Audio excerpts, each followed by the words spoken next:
Hey everyone, so it's Saturday again, week 4 of this month, like 5th month of the year is gone. So welcome back. We have more news, of course, from the crypto industry, from around the world, and from India, because the industry just doesn't stop. As of recording this video, as of this moment, I am seeing that the Bitcoin price is 35,824 US dollars to one Bitcoin. So let's see what happened to Bitcoin, what happened to other crypto industry news, and without much ado, let's get started. So the very first news comes from China. Yes, they have openly banned cryptocurrency. They don't want to have mining, trading, anything on crypto in China, but they had a crackdown. So they had a meeting. It was like a Chinese vice premier who held a meeting of the Financial Stability and Development Committee of the State Council, and they published a statement which was about cracking down on miners in China and traders in China. So that led to a huge decline. Bitcoin fell because the Chinese government body called for a crackdown on cryptocurrency mining, amplifying regulatory concerns, and of course that led to Bitcoin drop down to $37,000. It is a very big country. No matter what they do, they can impact. We have seen that. It's China, and whatever happens in China, whatever decisions they make can impact the whole world, and that's what happened. Bitcoin, this was just after my last video, which I recorded last week, and I think I couldn't cover it because it was just after that. I think so. This is almost a week old, but of course Bitcoin dropped steadily, and it hasn't recovered much after that.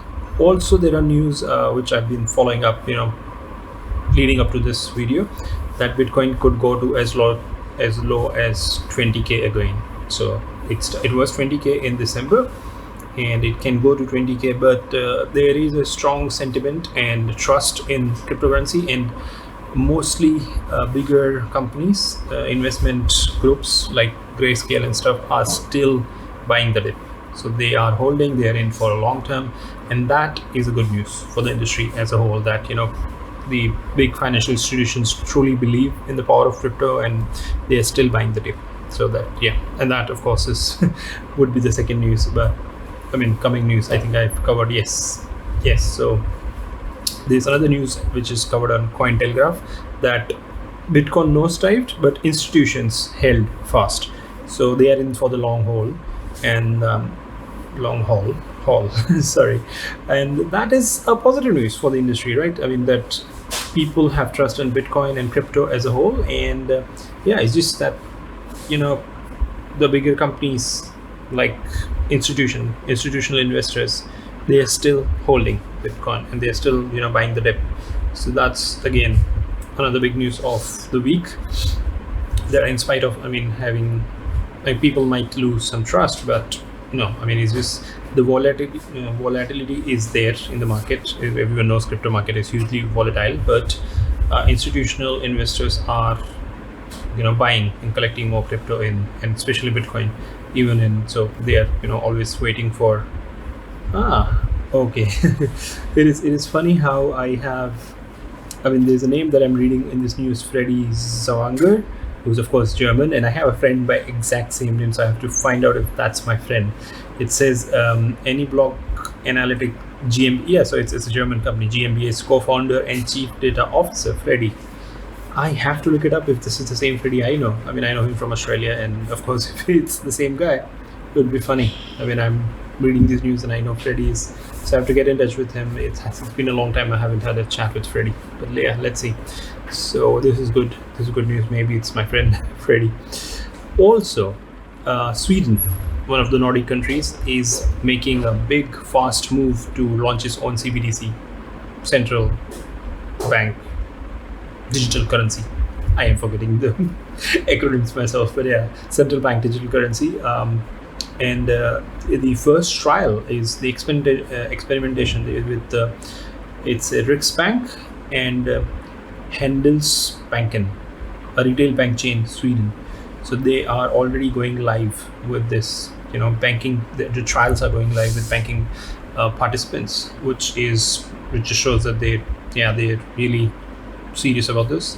And they have a statement, Riksbank, that the e-krona pilot is therefore moving on from only having simulated participants to cooperation with external participants in the test environment.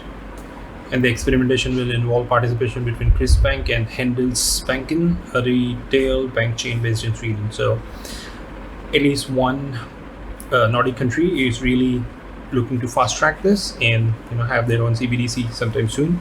So that's another international news which I thought was really important to cover. And of course, from my second home, Australia, news. The ATO, Australian Taxation Office, says that the crypto holdings of people should be declared. So they say that it's not an investment in digital assets. It now believes to be pool of 6 lakh Aussies who they believe own investment in digital assets. But the way they have classified is, so they are aware. They're saying, the tax office officer here, Assistant Commissioner Tim Law, he said that so that people still make the mistake of trading crypto like a currency as opposed to an asset. So they are classifying this as an asset, and the ATO wants to rid citizens of the myth that cryptocurrency profits are tax-free and that they only need to declare when cashing out to fiat money. So he says it is an asset, and whatever profits you make on, like Aussies are making profit on crypto currency, should be declared. And he's just given a warning in the most polite manner that you do it yourselves, or else we know and we can crack down on you and we can find out. So it's a very sweet word, sweetly put together words saying that declare your cryptocurrency holdings and whatever profits you made, or else we know, we are already aware, and we will come after you. But of course he said good things. So Aussies are generally very honest people and blah blah blah, and we trust them. So that's so that pretty much is, I thought would be the best news to cover, that even though Bitcoin nosedived, institutions are holding them. Sweden is moving fast with e-krona CBDC trials. China, of course, cracked down on all the holders and miners, so it led to the fall of Bitcoin prices. And the ATO tells Aussies to come up and declare their profits on crypto, or else they will fine them. On the India front now, we have, of course, more news. Now, everyone knows, and I have some, the fun thing is I was just about to start recording the video and I get an email from SBI, so I'll cover that. I have tweeted it already, and I will just include my Twitter screenshots, and so you can follow me on Twitter as well. But starting with the first news from India, the world's largest crypto exchanges have invested in India despite unfriendly policies. So we all know, India is not very friendly to crypto exchanges. We all know that Binance, acquired WazirX, and they are a wholly owned subsidiary. CoinDCX secured financing from Seychelles-based BitMEX and San Francisco giant Coinbase. So CoinDCX got finance from all of them. So this is investments, either wholly acquiring or investments, huge investments. And we also had investment for CoinSwitch Hubei. So they also got a huge from Tiger Global, which I covered in one of the previous videos. So yes, it's just not investment in crypto exchanges. They are also very firm believer that, that India is a huge population. It's a huge market that, the scale that this country can give is just unmatched. No other countries can provide this kind of scale. And also the fact that, India has a huge talent pool. So I'm sure a lot of cryptocurrency exchanges around the world are employing Indian people. They're working remotely. The industry is very remote friendly, so I'm sure a lot of Indians are working for, around the world. Indian people working from India for crypto exchanges or crypto or even blockchain market for around the world. And of course, there's more news which like about the same thing about investments. So world's biggest companies trust, and that's a good positive sign for the Indian crypto market. More banks, of course, block crypto. Now, I hate to cover this every week. Pretty much, I've been covering somehow some things related to. So after ICICI Bank, Yes Bank, Axis Bank, even Paytm Payments Bank have blocked crypto transactions. So of course, I mean, the Supreme Court has said there is nothing wrong if they are not illegal, but the RBI, and I mean that's the internal news, that RBI is nudging banks, because the funny thing is, if ICICI Bank, Axis Bank, Yes Bank, every payment provider, even Paytm Payments Bank, if they are all blocking crypto transactions, they have a regulatory body, which is RBI. So people can complain saying, hey, why are these banks? But the RBI is indirectly nudging them to block, so they won't openly come out and say, yes, we are telling the banks to block it. But of course, I mean, if the banks can do whatever they want and they have no fear of RBI acting on complaints, that just means that it is coming from RBI. They are acting on RBI's. So that's how funny it is. Everyone's blocking. There are more blockages about crypto, transactions. And I have just got an email from SBI. So I have an SBI credit card and it says the same thing. I have included that on my Twitter, and I've tweeted on like the CEO of Coinbase, WazirX, and other people. I've tagged them. You can see that here.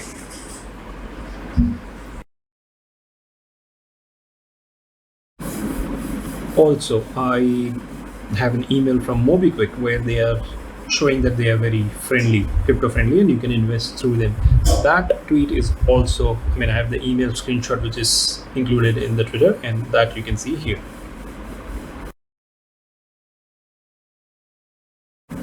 So, while most of the companies are actually saying that, we will block your services, your cards, your accounts, whatever. I don't think any bank has said that openly, that if you try and make crypto transactions, we'll block your account or lock you out of your account. But at least SBI has been very openly saying that if you use your SBI card for crypto transactions, we have the right to block your card. So you have a risk to lose. So that I think I should definitely cover, and I should let all the SBI cardholders know that do not try and make crypto transactions with your card, because it can be blocked. So I would say personally, it is very, very heartbreaking to see all the banks taking such a negative approach and such an idiotic approach towards crypto. But I really hope that it gets sorted. The next news is, of course, that all the crypto exchanges in India are moving to the Supreme Court because they are fed up of. I think it's high time, and this should have been done much earlier. But I think, this is the right step. They are now approaching the Supreme Court saying, why is the RBI causing these issues? Why is everyone stopping services and blocking, transactions for crypto buying or exchange or trading or whatever? So I think this is a very good step. They should go ahead and, just sue and let the court decide. And I hope once the Supreme Court says yes, this should be allowed, and the banks are doing wrong by stopping these transactions, I think things might get a little better. So that's the next news, which is, I think, a long due thing. And finally, as they say, better late than never. So I hope, we see a positive response from the Supreme Court. Right. But of course, while our crypto exchanges in India are going through this issue, there are some positive news. They are coming up with, even better. There's innovation which is on in the industry, and ZebPay is one of those companies which has just added crypto-based fixed lending. Fixed deposit with new lending platform. So ZebPay just added crypto-based fixed deposits with new lending platform. And that I think is good. I mean, that's what these guys should be doing. I mean, try and build up some USP. So investors will be able to open fixed deposits in Bitcoin, Ethereum, DAI, and Tether. So they are, of course, going with the biggest and the most known cryptocurrencies. And ZebPay claimed that the fixed deposit model brings further returns than a typical holding strategy on crypto assets.